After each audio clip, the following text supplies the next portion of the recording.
The Sharks lose to the refs. Yeah, it was the refs.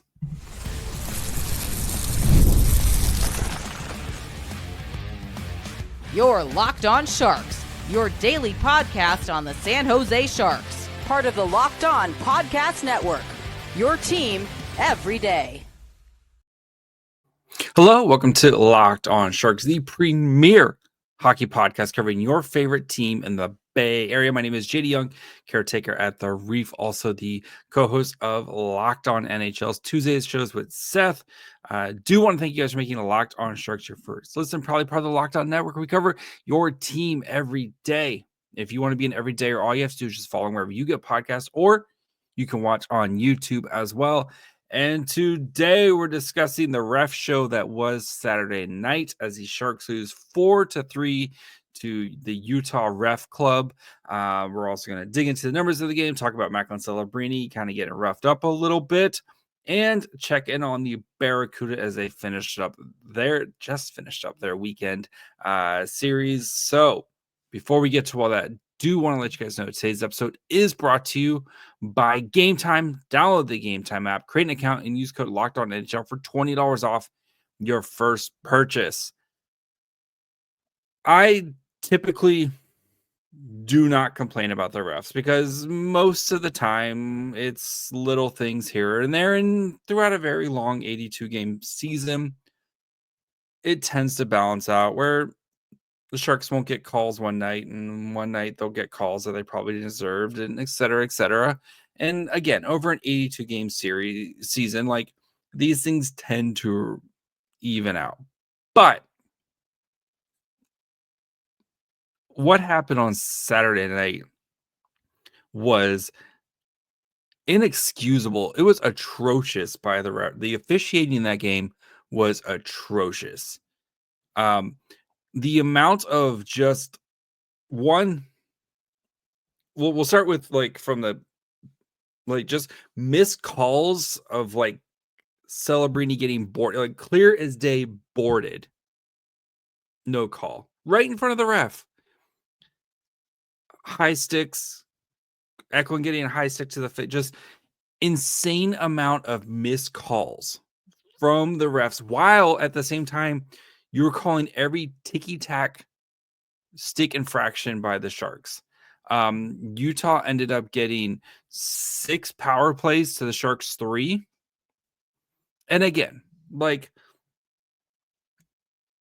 going to be games where the Sharks get earned power play opportunities that they probably didn't, but just dudes getting annihilated again. Macklin Celebrini multiple times getting just punched in the face, boarded, getting speared at the end of the game with the ref not seeing, multiple. And I know he's a rookie, et cetera, but how do you not make those calls? And even at the game, and yes, the Sharks weren't going to win the game, especially, but say the game's over when the puck goes out of play with a second left. And again, are the Sharks going to score off the draw? The odds are astronomically low, but they're not zero. And it just felt like the Sharks were against not only Utah, who played bully ball, but also against the refs. And it just didn't, especially in that third period, where the Sharks did not do themselves any favors. We're going to talk about that here in a second. But I'm really glad I didn't record Saturday night, because I would have been having to, there would have been a lot more swears I would have had to edit out of here. So, again, I try not to. Any long time Locked On Sharks listener knows, I do not come on here and complain about the refs, because again, I think overall in the grand scheme of things, it typically evens out. But this was an atrocious officiating game where just so blatantly one-sided. And again, Celebrini getting bored, that Celebrini boarding call. I mean, the ref fell on ref didn't know Celebrini was there, but just the ridiculous non-calls while you're at that. Like, and it would be okay, like, if the refs just swallowed the whistles and, like, right, nobody's getting called for stuff, that's one thing. But again, the, like, ticky-tack calls that the Utah was getting, you can't have that. It was so frustrating. Anyway, other than the refs, I think the third period where the Sharks, as we've continued to see recently, where they play really well in the first two periods, and the third period, especially when things are close, they just don't have that extra gear right now, which is, Cody Ceci came out and said, like, we have to develop that killer instinct, and that is part of the learning how to win process. And the third period where the Sharks just were not able to generate like any offense, basically, outside of the power play where they scored. They had 6 shot attempts in 15 minutes. Like, that's not good. Um, One actual shot on goal in the third period, again, outside of the, like, right, outside the power play. Um, that's and, like, yes, the refs were atrocious, but you can't expect to win games when you're generating 1 shot on goal at even strength. It's just, and this is gonna be something the Sharks need to learn how to, right there. I keep saying they're a 40-minute team right now, right? They give you 40 good minutes. Usually it's the first 2 periods, and the second period's been really good for the Sharks lately. But this third period thing, it's gonna they haven't been able to develop that other gear. And I'm not saying that they're going to develop it this year. It's going to be something that takes a while, but this, I think, is once they do this, once they develop that extra gear for that third period, that's when this team, I think, is really going to start to take off. And whether it's Celebrini or whomever is, kind of leading it, Celebrini. But that this third period thing has been a real struggle. And, you go look back at the past couple games, right? The Hurricanes game, close game, the first 2 periods, third period, Sharks unable to generate offense. Like, then, like Saturday's game, same thing, right? It's hard to win games when your offense basically dies in the third period. And you got one on against the Blues. You're able to kind of hold on in that game. But again, the third period, definitely issues in that third period. And something the Sharks are really going to have to kind of continue to work on. And this isn't like it's going to get solved this year. It's not going to get solved, in the next couple of weeks. This is something that's going to be slow, and it's going to take time for them to learn how to develop. And when good teams find that extra gear, how do you respond? But it feels like you need like a 3-goal lead going into the third to have any hope of trying to win a game, especially with how uncompetitive the third period is, where the Sharks spend the entire time in the defensive zone, and you can't realistically win games that way. And then when the refs aren't helping you out, it doesn't help either. So, 2 biggest takeaways, I think, from the weekend, from Saturday's game was the ref show, which was an absolute clown show, and then 2, just the inability to generate offense at all in the third period. And again, it's a young team. There's a lot of really fun stuff to talk about. We'll kind of dig into the numbers behind this game here in a second. We'll talk about, how the Lund line, you put those guys back together, and look what happens. They generate a bunch of opportunities and stuff. We'll talk some Will Smith here, who got in his first game back from injury. I thought played pretty well, especially, I thought he played pretty well. So we'll dig into all that stuff here in just 1 second. If you want to get tickets to the Tank or go check the Warriors, we're whatever event you want to do, you need to check out Game Time. Game Time is a new feature called Game Time Picks that makes getting tickets for live events even easier. Game Time Picks filters out the fluff to show you only incredible deals on great seats, so you don't have to waste time searching through thousands of tickets. They have curated deals to make it even easier to find the best price on great seats. Of course, you can see your seats before you buy. Nothing worse than getting to an event and realizing my seats stink. So check out Game Time. They take the guesswork out of buying tickets. Download the Game Time app, create an account, and use code LOCKEDONNHL for $20 off your first purchase. Terms apply. Again, create an account and redeem code LOCKEDONNHL, LOCKEDON NHL for $20 off. Download Game Time today. What time is it? Game time.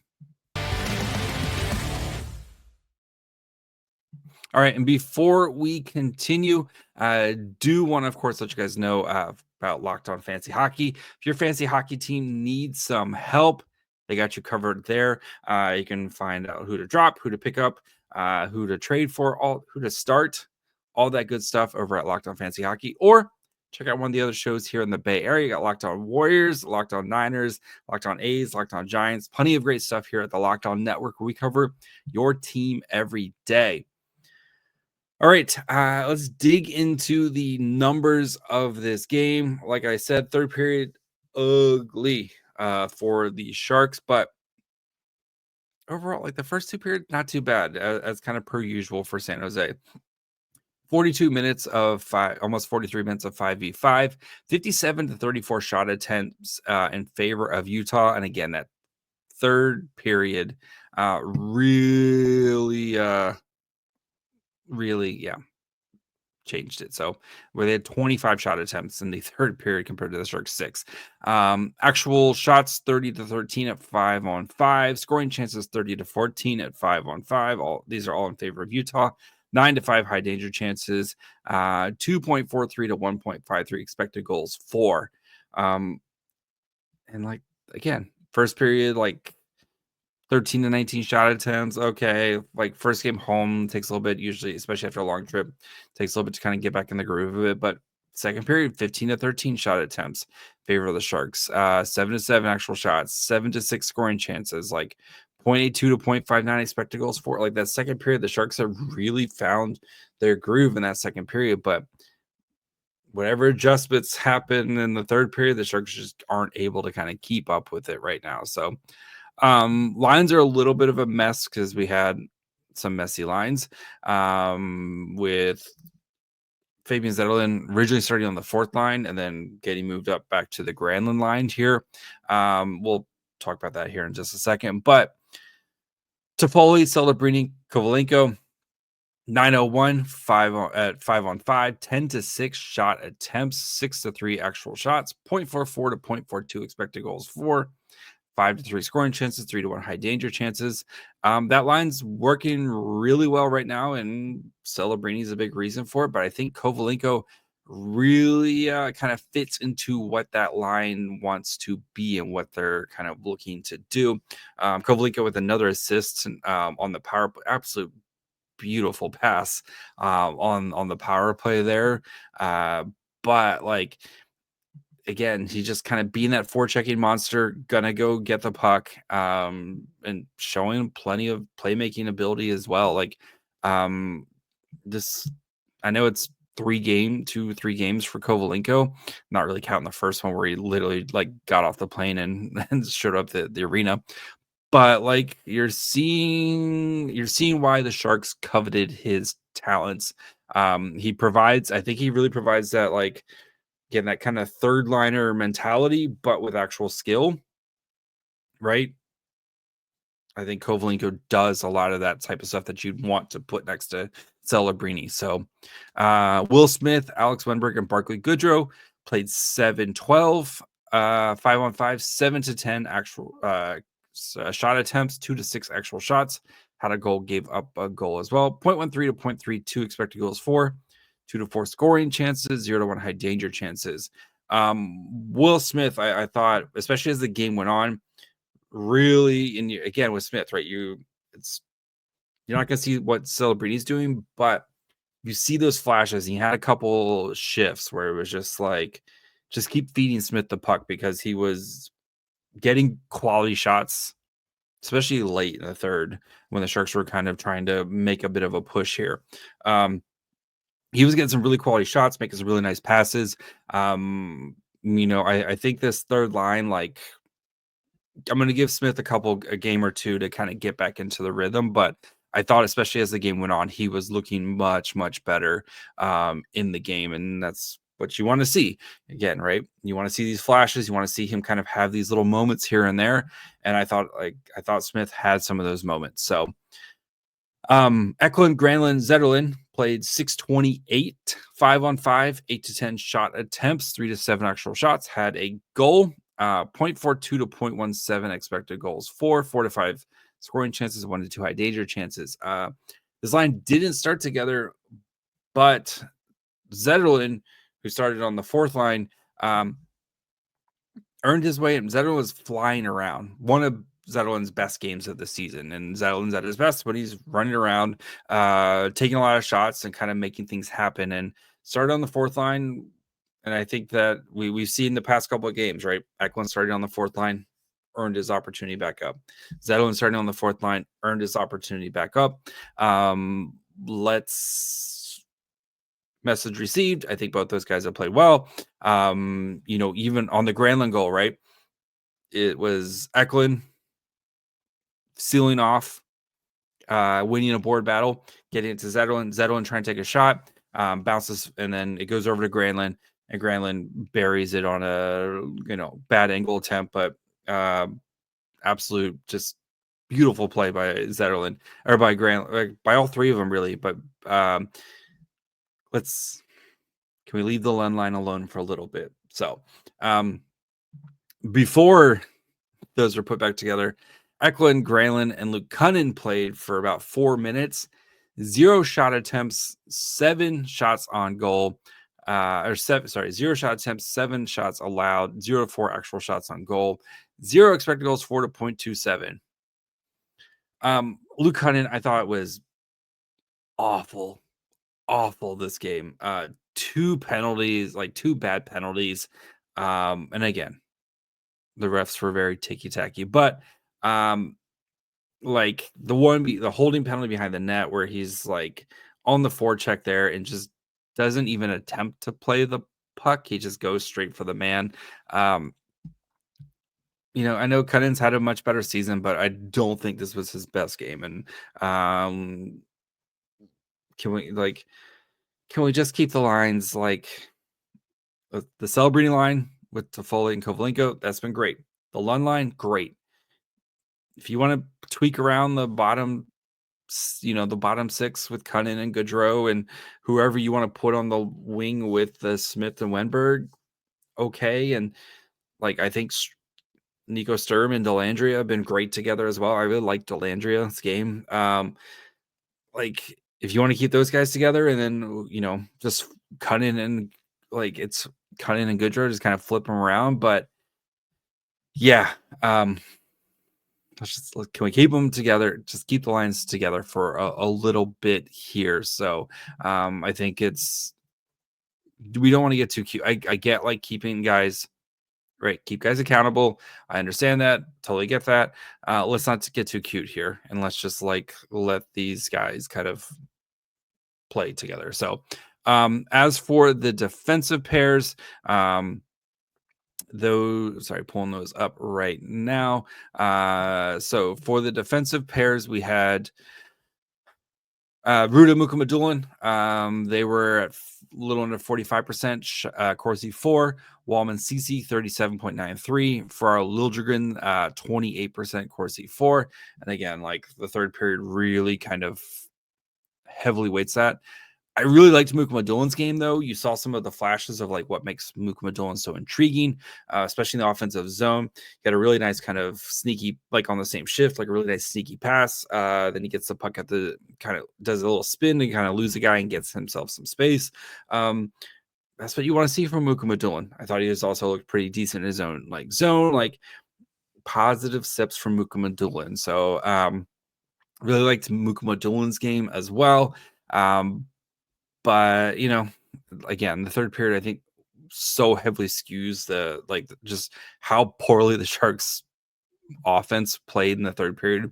I think really skews those Corsi numbers.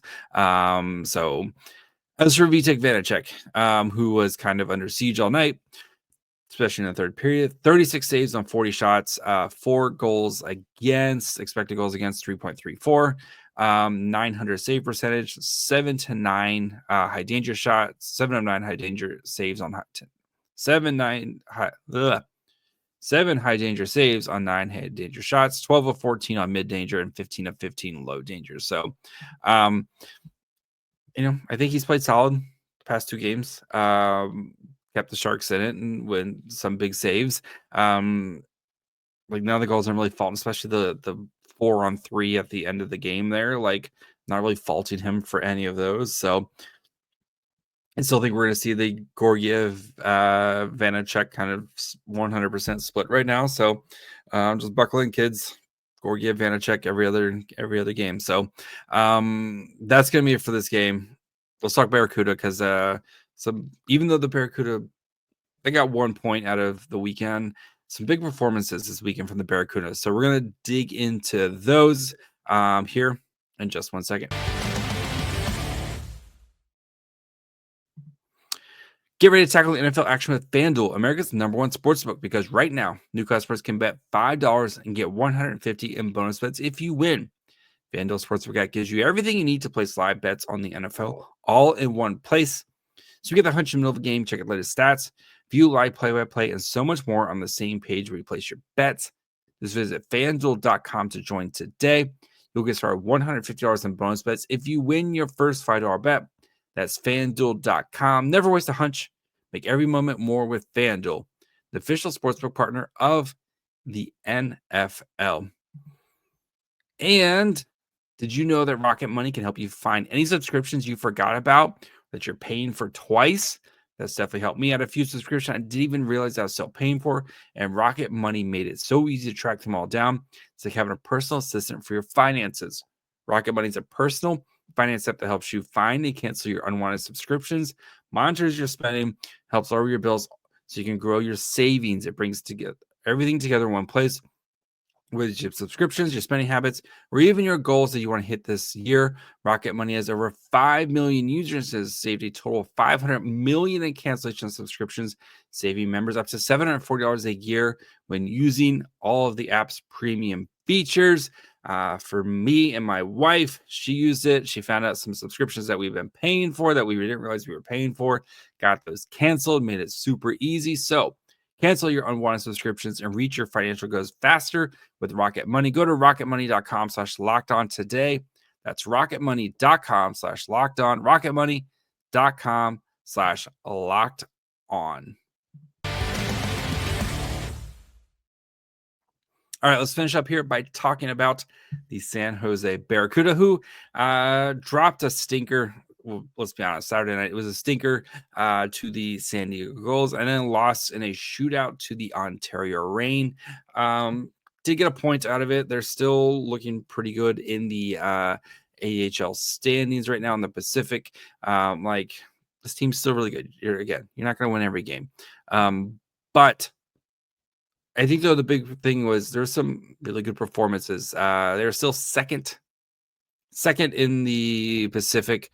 They're 32 points. Wranglers have 39, and the Barracuda do have 3 games in hand here. So feeling really good. There's this team's an upper echelon Pacific team, but gotta talk about some of the performances from this weekend. I think you have to start with Ethan Cardwell, who's been racking up the points since being sent back down.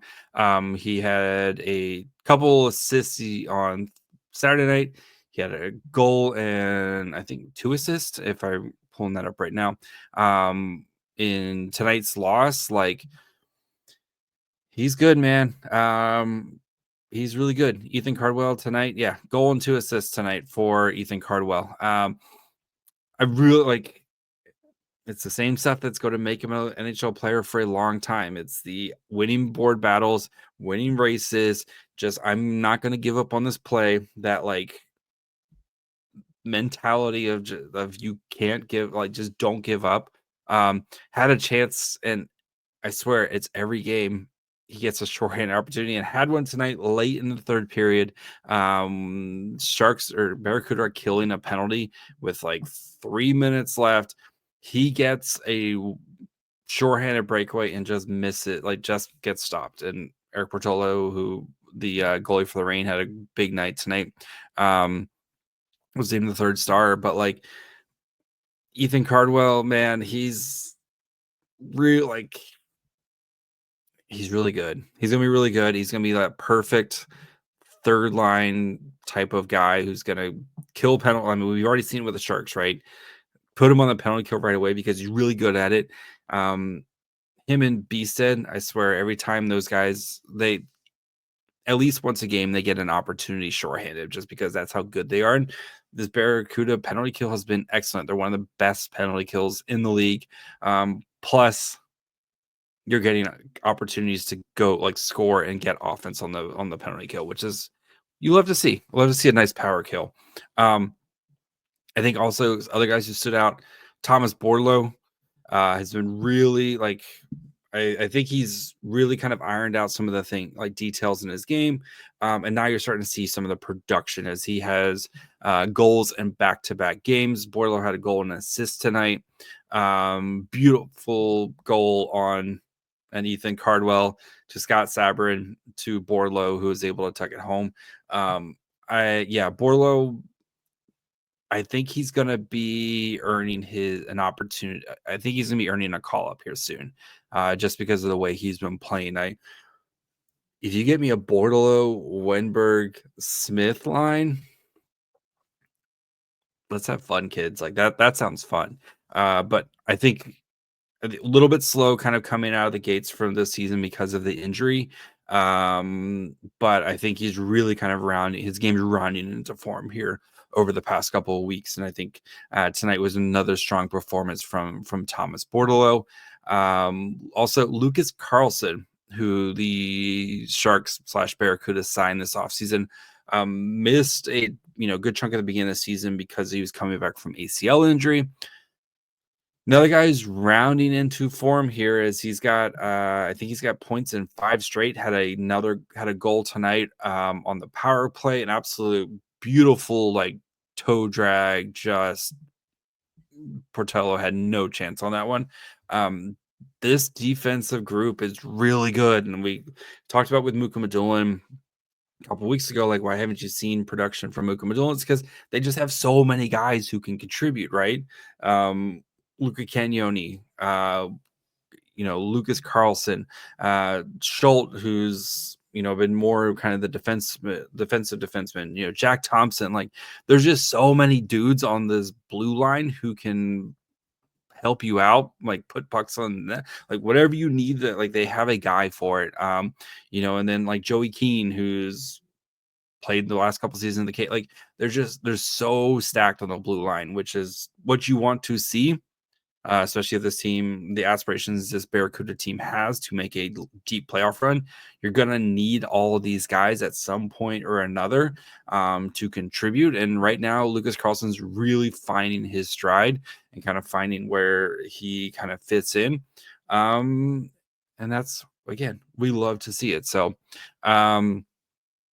Podorowski continues to be amazing. Thompson tonight, I think, had a little bit up and down night. Maybe it's just because he hasn't really played a lot recently. Maybe he's still kind of getting back into playing, especially with how many times he was just kind of press box for the Sharks. Colin Graff, I think, has been playing well. Daniel Gushin had a goal tonight. Nice dirty goal. Greasy goal from Daniel Gushin. So I know that, and actually even Georgi Romanov tonight, who the faced a barrage. He had 42 saves on 46 shots tonight. Some huge saves from Georgi Romanov. Also, happy birthday, Romanov, who turned 25. I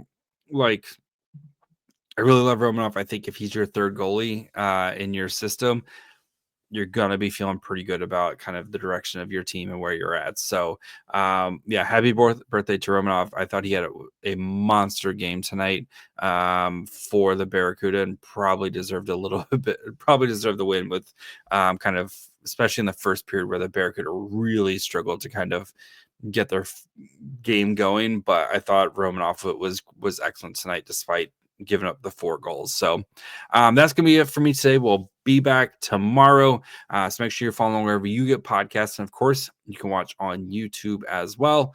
Follow the show on Twitter, Facebook, and Instagram at Locked On Sharks. Follow me on Twitter and Blue Sky at My Fry Hole. Till tomorrow. Bye, friends.